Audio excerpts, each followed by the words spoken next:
This is the new podcast. It's going to hurt, but it won't kill you, where we talk about resilience, tenacity, and how we operate in the face of adversity. Everybody has a story. Today, we're spending time with Dr. Emeka Aludogbu. Welcome to the show, brother. Appreciate you. Hey, man. So we chatted a little bit before we sat down here, and unfortunately, I found out, you work with the Eagles and the Cowboys and the Mavs. I just, as a Giants fan, man, that was tough for me to accept that we actually sitting down, but I won't hold that against you. won't hold that against you, man. But seriously though, I've read, quite a bit of your story, your journey, and just for the audience here, I really wanted to give the floor to you to kind of kick it off. Tell us a little bit more about your story and what brought you here and what that journey looked like for you. Man, it's been a long one. Obviously, I'm a sports doctor. I've been a chiropractor for 7 years, or it's going on 7 years now. So, it didn't really start off the way that, everybody sees now today. You see the nice suits, you know what I mean? Yep. You got the fresh cut, you got the jewelry, whatever. That's the glam. But truth be told, I didn't really want to be a doctor. Mm. That's the storyline I always come out with, because when I get the praises of the title, being a doctor, I always think to myself it almost kind of like hits me again, shit, Yeah. you are, because that was never the journey. That was never my outlook. Like, I play sports. Couldn't have guessed. I mean, I appreciate you. I played sports. I ran track. I played football, and my dream was to go to the next level. Right. You know what I mean? To play at the next level. But I've always had the passion of helping people. And being Nigerian background, I didn't come from a very health conscious background or health conscious family background. So, see my mother and how she operated within the Western medicine world, like everything that she had an issue with about, or, every time she had a pain, she had to run to go take a pill to suppress that or help that or whatever the case may be. And I think that's what kind of intuitively led me to that journey, become that path, because when football and everything didn't work out, I still knew I had it between the ears. You dig? So with that being said, what I didn't want to become, I became, which was, helping people out. And granted, I've had my share of exposure in some of the, I could say the pinnacle of my career is going to the Olympics, going to the Super Bowl, working with top name athletes, even still to today. I think that's kind of what intuitively led me to that, because my wholehearted passion was to help people, Right. was to try to give back, and want to figure out exactly how I could do that. So I'm sitting here with you today as a man that you see complete, but the road was rough, my brother. Hey, man, I feel that. I feel that. Trust me. Part of your story, I did a little bit of reading on you, obviously, was you mentioned something about your mom, even just now, was that you watched her, and in many ways that inspired you. Can you tell me a little bit more about that? Well, I mean, from the business side, you talk about a single woman, single-handed parent, I should say, raised all of us. I had 3 sisters, 1 stepsister, so it's really 5 of us, 4 sisters and me. But my mother single-handedly raised us from, and I just dial it back a little bit. Like, you hear me speaking today, I speak 3 languages. I'm Nigerian, born a Nigerian native. When I came here to the States, this is kind of like a intro to why my mother is who she is and why I admire her so much. But my native tongue is Igbo. When I got to the States, I failed 2nd grade because the teacher said that my English wasn't up to par. Oh, wow. You know what I mean? So technically I couldn't speak English to the eyes of the English teacher, right? So nonetheless, my mother came here with us. She brought us here, single-handedly raised us, hustler. She's a very, very, very established businesswoman. And just watching how she'd wake up, running 2 jobs, and she wasn't when she coming here as a refugee, Nigerians come here to really establish a staple, right? Yep. A lot of my counterparts who are Nigerian and friends who are Nigerian, even my other families who are Nigerian, when we come to the States, it's not you don't take it as an advantage. You take advantage of it. You don't take it for granted. Right. Right. And so what my mom did was phenomenal, right? She brought us here, hustled 2 jobs, sometimes 3, depending on where we were living. I was living with my sisters, and I was living. We had 2 bedrooms, apartments. My mother's room, and I had rooms living with all my sisters.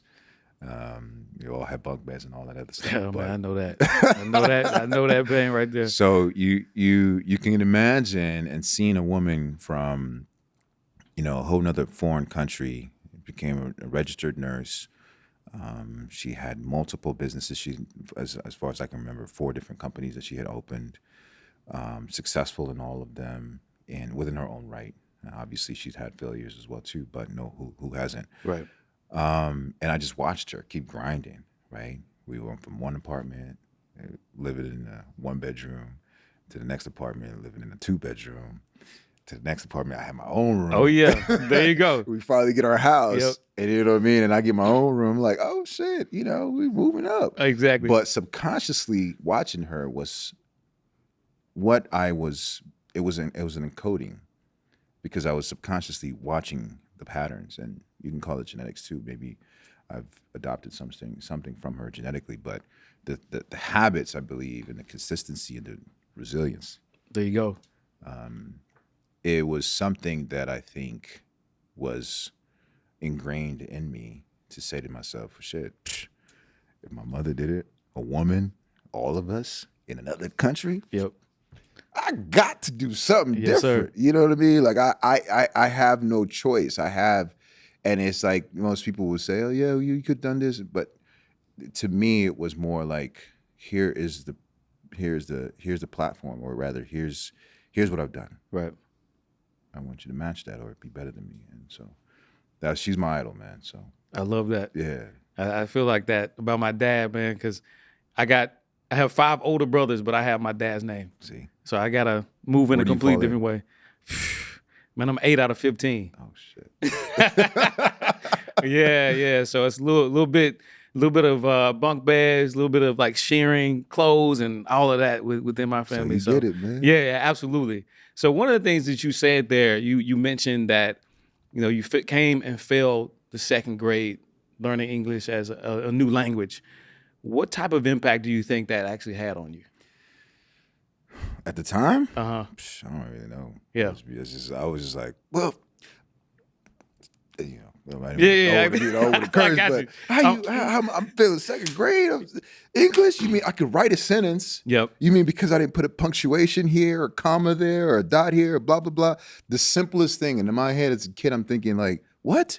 But then looking back, I think failure taught me, okay, well now you got to buckle down a little bit, Right. pay a little bit more attention to detail, right? Maybe those commas that I missed out on, it might be minuscule to me, but it was a detail oriented to her, or the teacher at the time.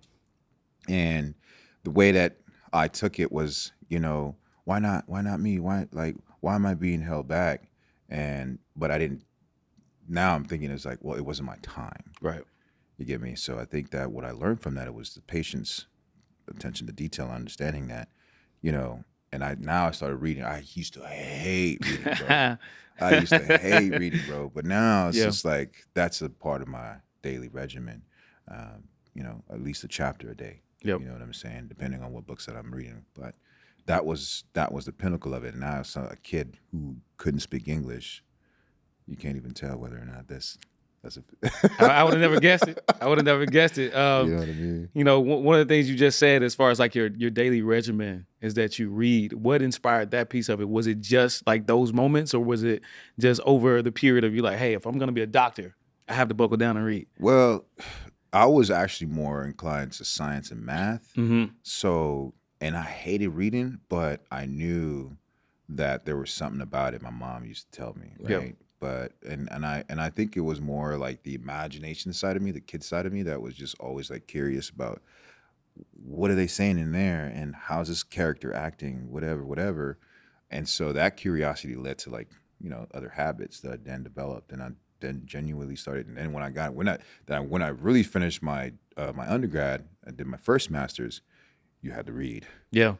Yeah. You know what I mean? Like it wasn't a choice anymore. Yeah. Like it was a part of the regimen. Then when I got into my doctorate, you had no choice. Yeah. You know what I'm saying? Is I think that lifestyle and then I would even take it back to saying like the lesson that I learned from failing the second grade is like I didn't want to be shamed again. Yeah. You know what I mean? So there was a little underlining like shame in me that came because I didn't want to let my mom down. And so apart from like the habits of building on to something else, there was an experience attachment in that sequence in that scenario. Really, I think there was a sequence of emotions that led me to never want to feel that again. Yeah. You know what I mean? Because that's huge. Yeah. That's huge. So, man, just from the work that you've done, the Nigerian women's national team, obviously operating your own company, being a doctor. I mean, we could continue to go on and on, but what would you say might be a moment in each of those experiences, if you have one specific that comes to mind, that'd be great, but where you had to be probably the most resilient? Shit. Tough question. Take your Yeah, time. it's a tough question, man. Because it's like Yep. you don't really have like a specific moment. Because I almost feel like each moment warrants its own like, Yep. you know what I mean, meaning and its own identification. So I think the resilience act is almost like I see resilience as like the umbrella, Mm-hmm. and then the moments of experiences are just sequence of patterns that kind of build that resilience or that's governed by that resilience, if that makes sense. You delivered that in a very methodical way. Yeah. And I appreciate that. Just that's the doctor in you, I think, man. So I think like everybody has the ability to be resilient within every situation and every scenario that they're given. Yep. I think it's more what keeps that resiliency, you being under that umbrella, is like discipline, habits, consistency. There's like certain little things that you kind of like have to harbor. Right. And I think that's like what gives you that ability to go through whatever situation that's presented in front of you, man. Absolutely. Yeah. So to that end, we talked about habits a second ago. We talked about characteristics. Are those some specific things that you think you do in your life that allow you to show up every single time that you need to show up? Definitely, man. So part of the journey when my father passed away 13 years ago, I was just kind of meandering through life and not really knowing, my purpose. And this is, well within the journey, right? Yep. And that was the same year I tore my Achilles. The same year, I was trying to get drafted to go to play professional ball. That was the darkest years of my life, and so I started to meditate. So I think for the last 13 years, meditation has been one of the core tools that it's like I can't really go a day without meditating. Every morning I wake up in the morning and the first thing I do, I mean, even if it's gratitude, even if it's like, reciting my blessings, like, there's certain things that we kind of just go on a day to day, and we kind of forget and float through the day, Yep. not understanding to take time to just realize you've written a book, you know what I'm saying?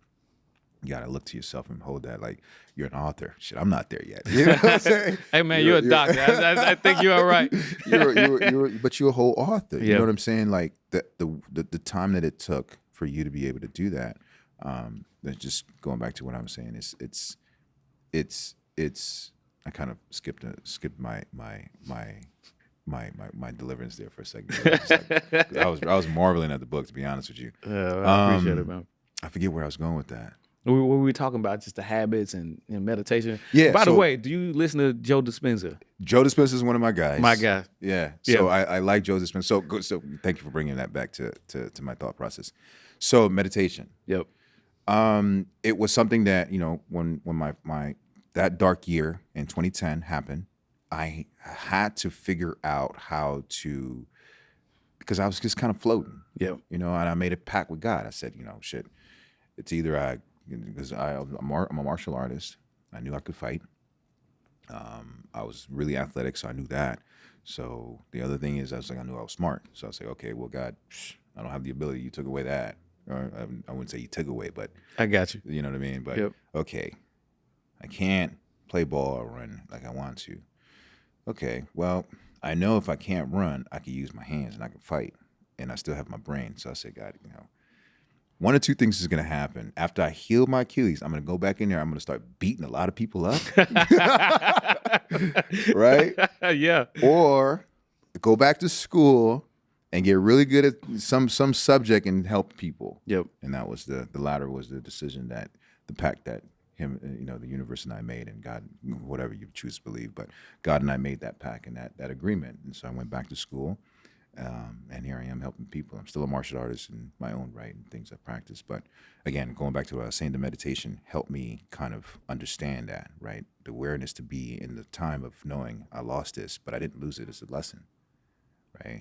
There's a lesson learned. And through my meditative practices on a daily basis, I became more conscious. I became more aware. I became more intent. Right. There was more intent behind things that I was doing. And so I think to your question, it's like you have to, my day-to-day regimen and my tool is meditation. If I get up in the morning, I know that I meditate, that grounds me and that puts me in a place of zen. So my anchoring is in anything that goes, that's my resilience. Yeah. That's how I become resilient. Yep. You know what I'm saying? So that's like my biggest tool on a day-to-day basis, man. It's funny, man, because like part of my process after going through a lot of what's in this book, I was meditating before, but then as I started going through all of these things, I'm like, man, this 15 minutes has to be an hour now. Like I gotta go longer because I'd rather be there than over here. Yeah, man. And and when you get there, it's a beautiful thing. yeah, it is, man. Because I've literally had moments where it's just like I'm in a completely different world, and the feeling that you get when you're able to tap in like that, you can't replace that. At all. Because once you do that on a consistent basis, you realize all the things that happen out here are a result of the work that you do 100%. every single day on yourself, especially within that meditation. 100%. So it's interesting, man, just hearing a lot of what you're saying. I'm just trying to figure out what you don't do. Because, I mean, it just... Man, look. I got one life to live. Doctor, Maximizing all of it. Jiu-jitsu. And another part of my process is I do push-ups every day, but then I sit here next year, I'm like, man, don't even tell him that, because this dude over here is just like stacked. You got this one, man. You got this one. Yeah. Man. So, man, another thing is I was, obviously learning about who you are as a person. I saw another interview that you did. You said you forgot your why. Tell me a little bit more about that. Oh man, that was a moment in my life of transitioning. I started a company in 2019. Now it's a fully ongoing company, but that was more like an investment that I did. We started it, and I just put some money aside. I gave the guys, and I trusted my guys. At that time, I was still practicing, but I started to get really good at numbers. I started to get really good at investments and strategizing and understand strategy. And so when that became more prevalent to my brain, there was nothing else that I wouldn't say there was nothing else. I started to see how I could then start to grow my practice.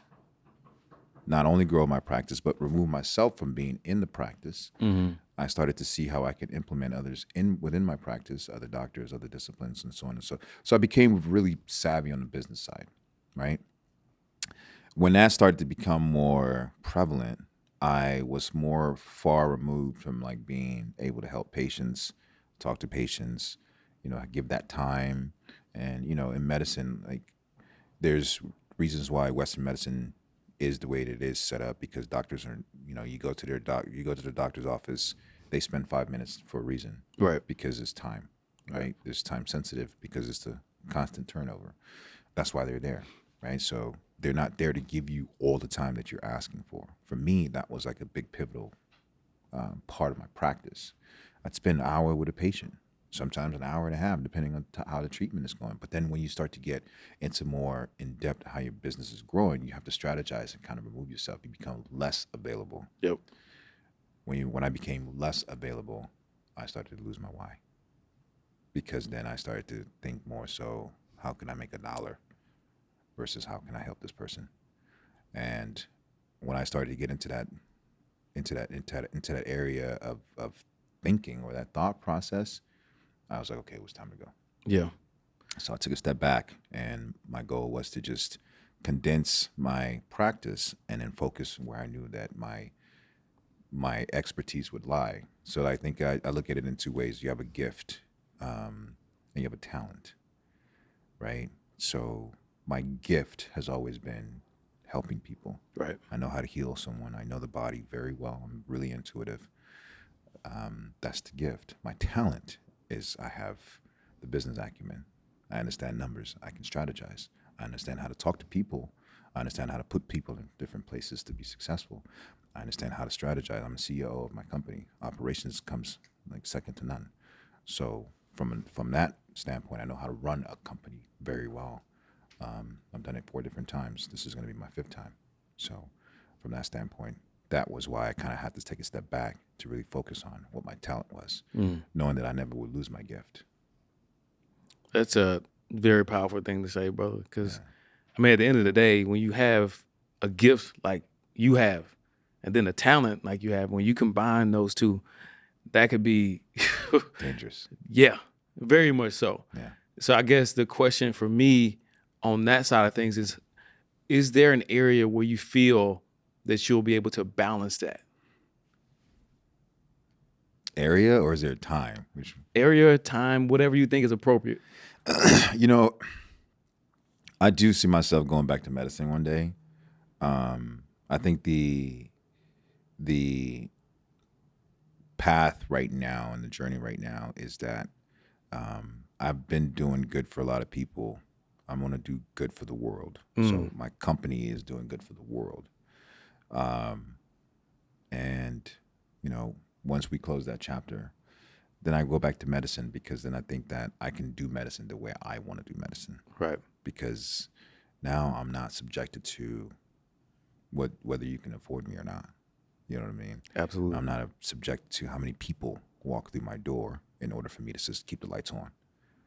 So then the narrative changes a little bit. Now I'm in control. Right. I think another piece of what I read about you, I did some reading about you, clearly, was that, you talked about launching a community garden. Yeah. Tell me what doing something like that would mean to you. Dude, I mean, first of all, in Nigeria, right? Everything that you do and you see in the U.S. from a manufacturing standpoint, there's a high level of efficiency that goes into the production of rice, the production of yams, the production of all these things. When you go to third world countries, most of the time, if those machineries are not available, the people are the one doing the work. I've been on the side of where I've seen the people do the work. So seeing that, my mother has cultivated. She has she has a green thumb too. My mother, she has an avocado in Nigeria, in our land. She has an avocado farm. She has a guava farm. She has and I grew up in a farm. Right. Goats, chickens, lizards, all that shit. That's dope. That's dope. I love it. You know what I mean? So my mom, she has a grape farm. She has grapes in her garden. She has guava. She has avocado. She has tomatoes. She has okra. She has cilantro. She has thyme. She grows all of these things. Man. Yeah, it's crazy. So I think community garden is like the way to start to teach the youth. When you go and buy a plot of land, and then everyone can come in there to grow what they want to grow, and then at the same time share what they have grown. Isn't that how we were supposed to be doing in the first place? Absolutely. That's like the concept of keeping each other accountable, right? Keeping each other somewhat alive. Yeah. Because the foods that you're eating today, I mean, dude, how much shit is being sprayed in it? They're talking about AI is fucking printing meat now. I'm like, Man. Jesus Christ. Like, where is that going?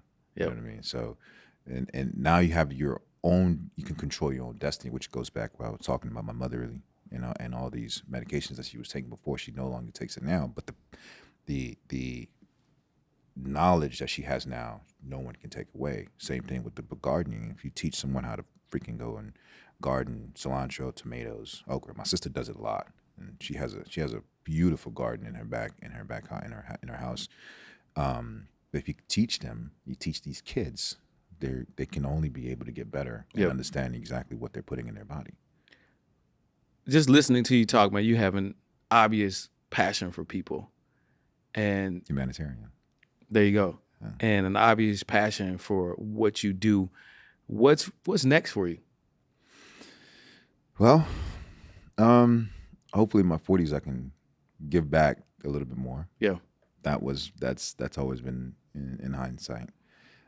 Figure out how to penetrate the education system, not in the U.S. obviously, but I want to do a lot of work over in Africa. Mm-hmm. I want to penetrate the education system. I want to penetrate even the medical industry and the medical system. But there's a lot of legs and a lot of ways that you have to cover ground in order for you to do all of that. And philanthropy work is in the future.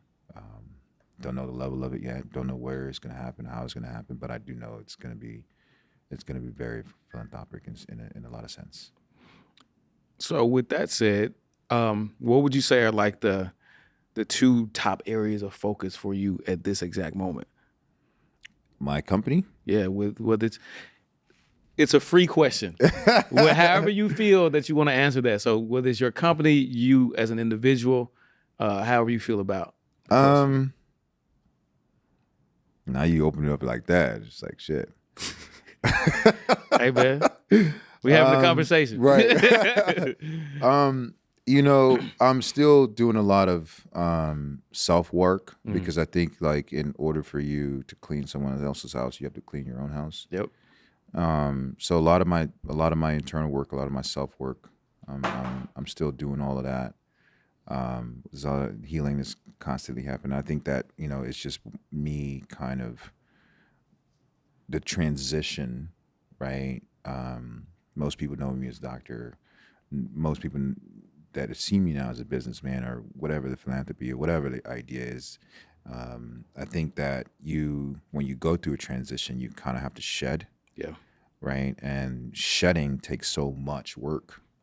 And in order for you to make anything impactful or as you're building into this next phase of life, you can't have any attachments going with you. And I think where I am right now, although we're doing great things in my company, we're still building. I think that the process of shedding also is going to be, that's what I'm really, really focused on right now is myself shedding and also, so when it's time to really give people what they need, I will be fully made.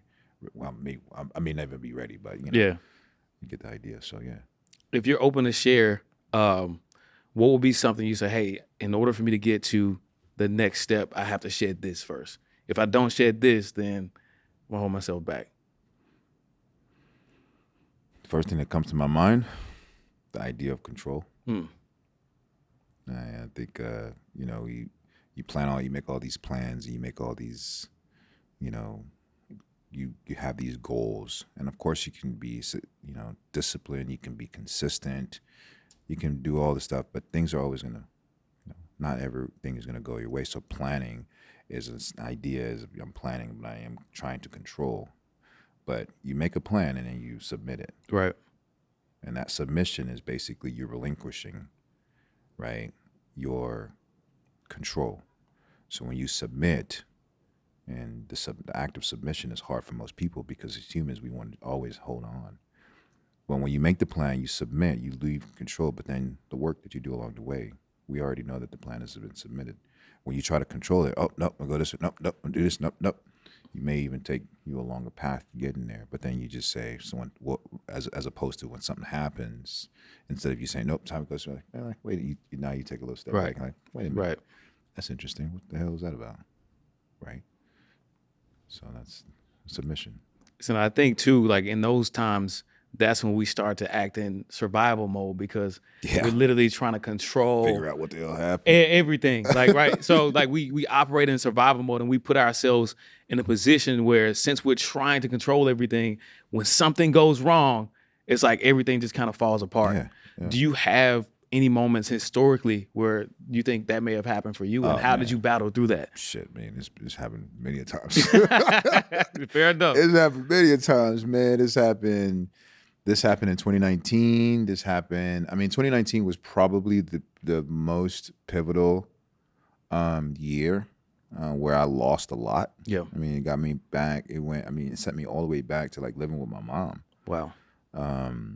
You know, there's some people who are close to me knows that year was, you know, besides the 10 years ago losing my dad and injury, but when you've built something and you watch it literally get ripped right off from underneath your feet, it is demoralizing. Oh yeah. You know what I'm saying? Oh Like, yeah.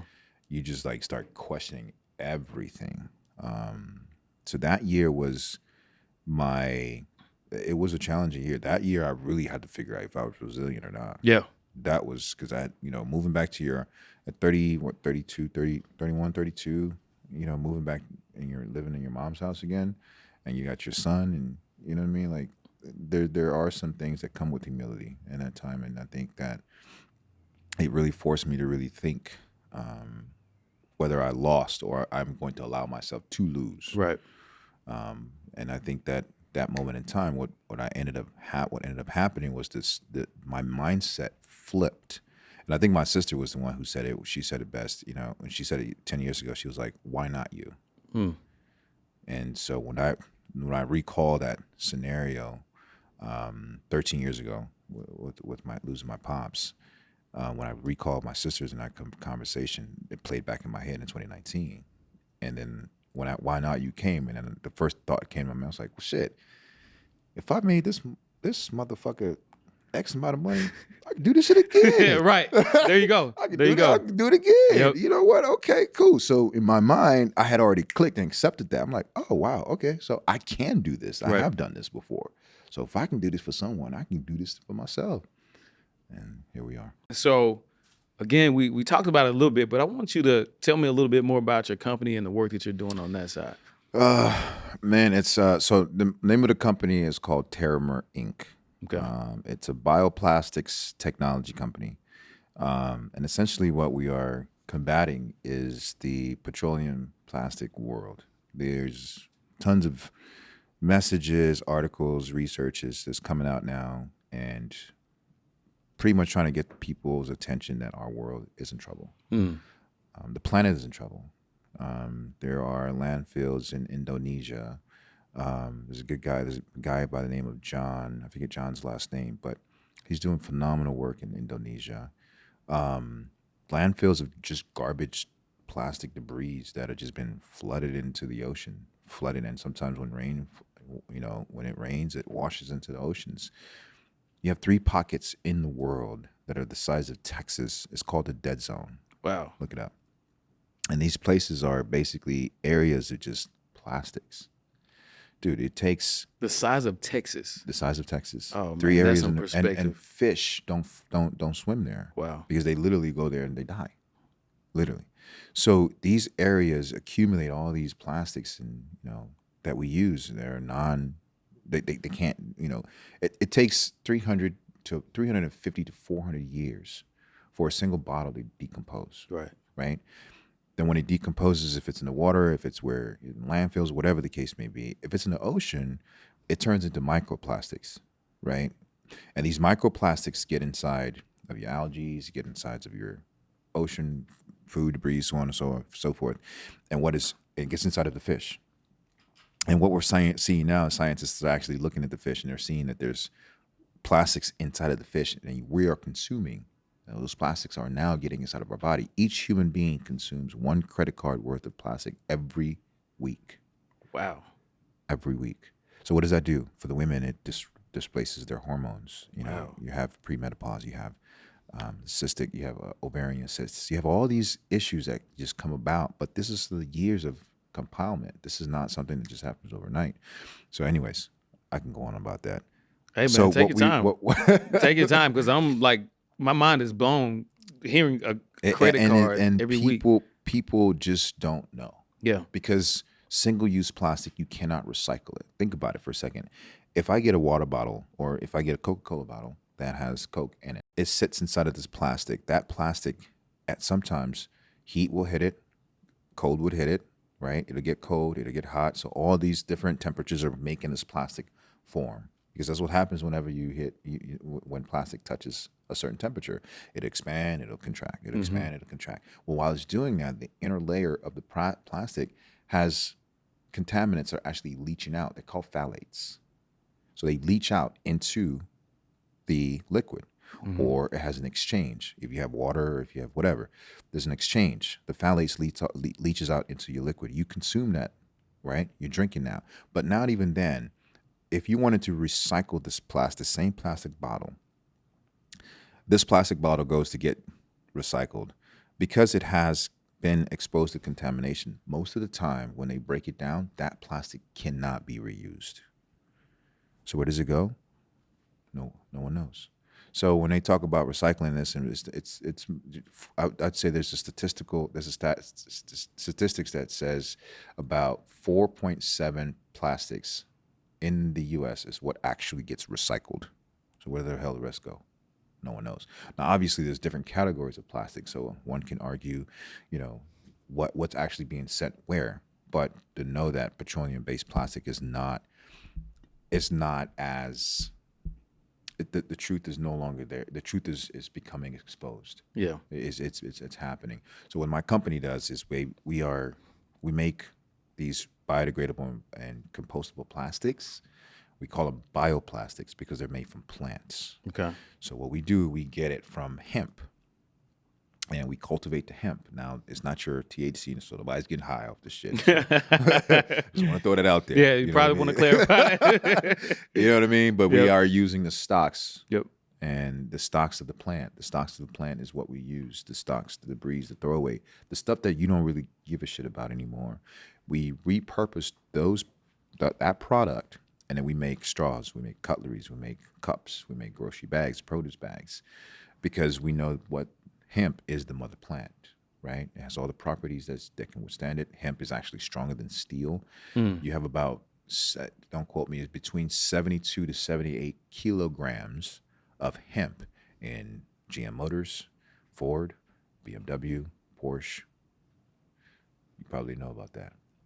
Man, you are educating me completely now. It's crazy because we don't know that hemp is actually used in a lot of different things. Yeah. But, in the 60s, the 40s, the 60s, they banned it because it was a big war against it, right? They, the Cotton family, the Rothschilds, and all those other people, they came in to suppress it, to then re-identify it as hemp, as cannabis. Oh, you're getting high. Oh, you want to smoke? I'm like, no. Because the goal is get everybody on the pills and all these. Yeah, I got you. Hemp is better than cotton. Yep. It's more sustainable than cotton. It's more long-lasting than cotton. It's actually healthier than cotton, right? You have hemp. That hemp has so many different properties. You have hempcrete. And you didn't know you can make, hempcrete. You can turn hemp fibers because it actually can withstand the burns, right? So if your house were to catch on fire, hemp could actually suppress and keep that. And it's a neutral temperature plant, which means that your house won't get too hot and your house won't get too cold. You know what I mean? So there's so much. It's a mother plant. Yep. You know what I mean? And it's here to stay. Yeah. And I think that what we are doing is re-educating the public. First of all, let's get rid of the stigma. We already know that hemp it has the properties it has, and it can help. And second of all, the single-use plastics, unfortunately, we are going up against some really, really, really heavy hitters, which are the petroleum guys, the oil companies. But the change is coming because everybody's waking up. Right. We want better for our planets. We want better for our kids. It's not about me. It's not about you. It's not about anyone. It's about the kids to come. Because what are we leaving the planet here left like? You know what I mean? Mm-hmm. And we have to educate them on how to take care of it, whatever the hell's left of it. It's supposed to, in 2050, there was a statistical analysis that came out last year. It said by 2050, there will be more microplastics in the ocean. The stats came out again. I think it was Bloomberg Business. They released it. I believe it was either February of this year. Now it's 2042. Wow. Not very far from that. No. I very much appreciate the passion in which you just delivered all of what you just said. And I think it's apparent to me, but I want you to be able to share with the audience what type of impact that you actually want to have with the work that you're doing from that standpoint? Man, I mean, it's just teach, educate. Like Yep. we have to re-educate the we have to reorganize and rethink how we're approaching education. I think if we don't know why something is happening, then we can't just go off of just hearsay. Ask questions. Like we're not teaching kids critical thinking anymore. We're not teaching kids how to be creative. Like, that was like one of the sides of the brains that as a kid, like that was the most prominent. But then you started using the other side of the brain and then suppressed creativity, it suppressed all these other elements and all these other talents that they may have had.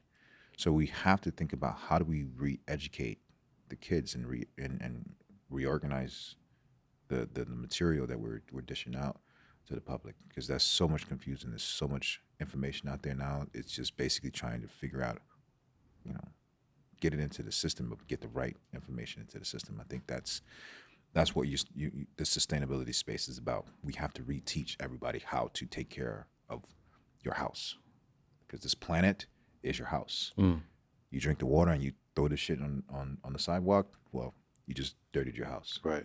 So we have to teach you not. It's like we're teaching kids again. We're all adults. Oh yeah. but we have to be kids again, right? And we have to go relearn or unlearn. That's my hashtag. Unlearn. Unlearn. You have to unlearn to learn, or rather, I'm sorry, learn to unlearn. That's my hashtag. Beautiful. Learn to unlearn. So all the shit that we've known, it's old. It's outdated. New information. So that's the angle that we're taking, man. It's just teaching. Well, I very much appreciate the opportunity to share that piece of it. Where can people find more information? So our page is Terramer Inc. _technology. Okay. That's the Instagram hashtag. TerramerInc.com is our website. We're doing a lot of stuff. We did some stuff with Waves of Recovery here in Santa Monica. We did an ocean cleanup, and so we're trying to do a little bit more community outreach work. The Waves of Recovery actually is a rehab. They kind of teach those who will come out of rehab or those who are in rehab. They teach them to use Wave as recovery. So what we do is partner up with those people, companies like that. So we go out on beaches and we do cleanups. We do cleanups and we, clean up the debris on the beach, and we do adopt beaches. And so things like that. We're trying to get a little bit more community focused and community driven, but we try to get in pockets of different areas, and we're giving out hemp grocery bags, hemp straws, just, trying to populate the world as much as possible with our product, man. So I love it. yeah, man. Again, if there's any way that I could share Yeah. on that, I will definitely do that. Any way I can support, I could definitely do that, Much man. But appreciated, brother. I appreciate everything that you just shared, because I feel like I just need to go hop in the book right now, learn some more. So I'm definitely gonna, on my side of things, actually do some more research to see how I think we all can have an impact on that. For sure, man. We got one world, man. Shit, we got one planet. I love it, man. So honestly, bro, there's a lot that I think I could talk to you about, just because like our scenarios have very similar like crazy, storylines. right? I promise you. But with considering time and all of that, if there's any piece of advice, just based on your experience, obviously, that you could talk about for somebody being resilient, what would be those words that you share with somebody? Words or word? Words. Patience. Okay. Yeah, dude. Like, just be patient with yourself, man. Like, there's sometimes we kind of like, sometimes we forget to be patient with ourselves. Yep. And I think that's like that was also another big part of my healing process. And maybe that me sharing it with someone, maybe that could also help them in their healing process. It's Man, that's where all of that came from, bro. Yeah. I think I got to a point in my life as I'm going through all of this. I said, hey, you're not Superman. Man. You tried to be. It didn't work out. You are not Superman. You found your kryptonite 10 different times. Like, take your time, slow down, be patient with yourself, go through this process. And in that, also be transparent and allow yourself to be vulnerable. Yeah. So with that said, I just wanted to ask you if you had any final thoughts that you wanted to close us out with? Man, I am honored to be here, my brother, and I'm grateful for you extending the olive branch and giving me the platform. Absolutely. I think that the biggest thing that I see as we continue to, collaborate and, voice, I've always used to be like very shy about talking and very shy about my voice or using my voice. Yeah. But, when I'm presented with opportunities or presented, when our good friend Joe hit me up, he was like, hey, man, I think it's a podcast. I was like, yeah, absolutely. And I told him I've been wanting to kind of get more into it now that, you always feel like now I have words to say. Yeah, exactly. Man, I said, like, I have more to talk about now. Yeah. but and that's it, man. I tip my hat off to you because I think that's where it's more allowing this space, my voice, your voice, for the others in the audience that are listening to be able to like grab something, feed off of it, and maybe that their resilience, they're giving up on being resilient, and that could be, an area where it might have been able to give them something to not give up. So it's more about you than it is. Oh, man, it's about us, brother. Yeah, I say this, at the end of the day, I think everybody has a story. Yeah. Obviously, there's way more that you have. There's a lot more that you can give.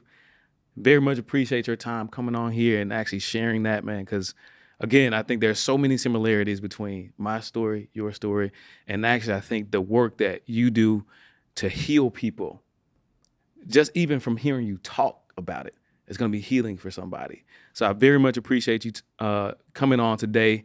Obviously, again, everybody has a story. So no matter what life throws at you, no matter what happens, how tough it gets, you got to remember, it's going to hurt, but it won't kill you. Dr. Emeka, everybody. Appreciate you. Appreciate you. Appreciate you both.